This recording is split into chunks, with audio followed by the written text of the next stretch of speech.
Seasonal भाज्यांपासून खूप छान पदार्थ बनवणार आहोत, पौष्टिक असा.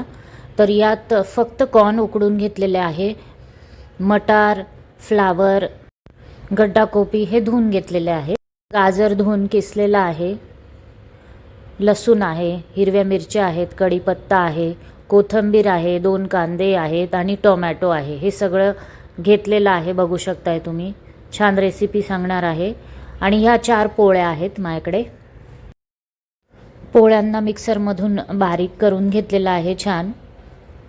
खूप जाड ठेवू नका आणि अगदी बारीकही करू नका, मीडियममध्ये ठेवा. जिरं आणि मोहरी घेतलेली आहे. तेल तापल्यावर जिरं मोहरी टाकून द्यायची आहे. आता यात लसूण, कढीपत्ता आणि मिरच्या टाकून देणार आहे. छान परतवून घ्यायचं आहे सर्व, क्रिस्पी असं. आता यात घालणार आहे कांदा, तोही छान परतवून घ्यायचा आहे. ह्या भाज्या असल्या की तुम्ही जरूर हा पदार्थ बनवा, पौष्टिक आहे आणि सर्व भाज्या टाकून हा पदार्थ अगदीच सुंदर होतो. कांदा थोडा तांबूस रंगावर परतवून घ्यायचा आहे, छान लागतो. आपल्या ह्या सगळ्या भाज्या, यात फक्त कॉर्न उकडलेला आहे, बाकी सर्व भाज्या धुवून घेतलेल्या आहेत आणि बारीक कोबी बारीक कापलेला आहे. ओके, छान परतवून घ्यायचं आहे जेणेकरून त्या शिजतील. आणि थोडा वेळ आपण यांमध्ये झाकण ठेवणार आहोत शिजण्यासाठी, कारण मटारही आपले शिजले पाहिजे. छान फ्राय करून घ्यायचं आहे हे सर्व भाज्यांना. आता आपण यात धुतलेला गड्डा कोबी घालणार आहोत. भाज्या किती घ्यायच्या हे तुम्ही तुमच्या आवडीनुसार घ्या. मी पाऊण वाटी प्रत्येक भाजी घेतलेली आहे. ज्या भाज्यांना शिजायला थोडा वेळ लागतो त्या आधी टाकून घेतल्या आहे आपण. ह्या कोबीला शिजायला वेळ कमी लागतो म्हणून ती नंतर टाकली आहे.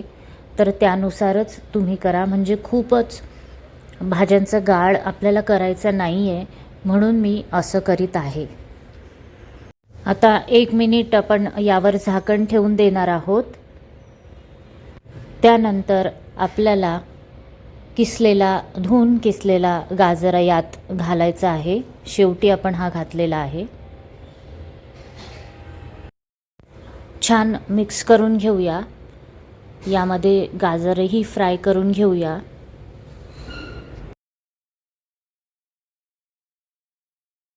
आता यात मसाले घालून घेणार आहोत. हळद टाकणार आहोत, अर्धा चमचा. हळद टाकल्यावर छान मिक्स करून घ्यायचं आहे. सगळ्या पदार्थांना हळद ही लागली पाहिजे.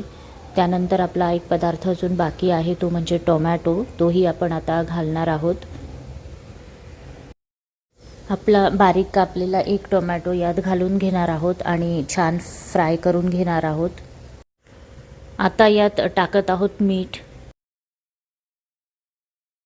आता यात टाकत आहोत साखर. साखर टाकल्याने पण छान टेस्ट येते, खूप सुरेख लागतं.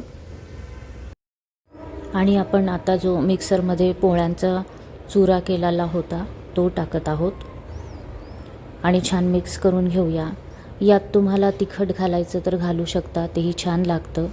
मिरच्या आणि तिखट दोन्ही घालू शकता, पण मी मिरच्या बऱ्यापैकी भरपूर घातल्या आहे म्हणून मी तिखट टाकलेलं नाही आहे. तुम्ही टाकू शकता, छान लागतं.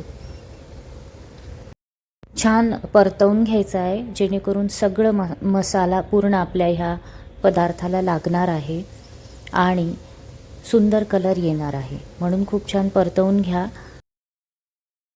खूप सुंदर कलर आला आहे. आता आपण यात थोडं पाणी शिंपणार आहोत. ते थोडं मॉइस्ट करण्यासाठी आपण हे पाणी शिंपणार आहोत. आणि एक मिनिट फक्त आपण झाकण ठेवायचं आहे, खूप जास्त ठेवायची गरज नाही. 1 ते 2 मिनिट झाकण ठेवून काढून घ्यायचं आहे.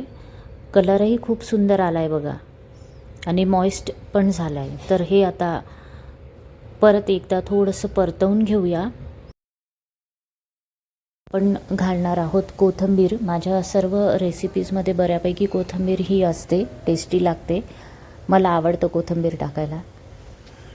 तर आपला ह्या पौष्टिक नाश्ता बिलकुल तयार आहे खाण्यासाठी. कलरफुल नाश्ता तुम्ही हे जरूर करा आणि अशाच नवनवीन रेसिपीज बघण्यासाठी माझ्या चॅनलला सबस्क्राईब करा. माझ्या रेसिपीज ह्या रोज असतात, तर रोज बघा, लाईक करा, शेअर करा, कमेंट्स करा. धन्यवाद मैत्रिणींनो. आणि गरम गरम हा नाश्ता पण करा माझ्यासोबत. आणि परत भेटूया उद्या.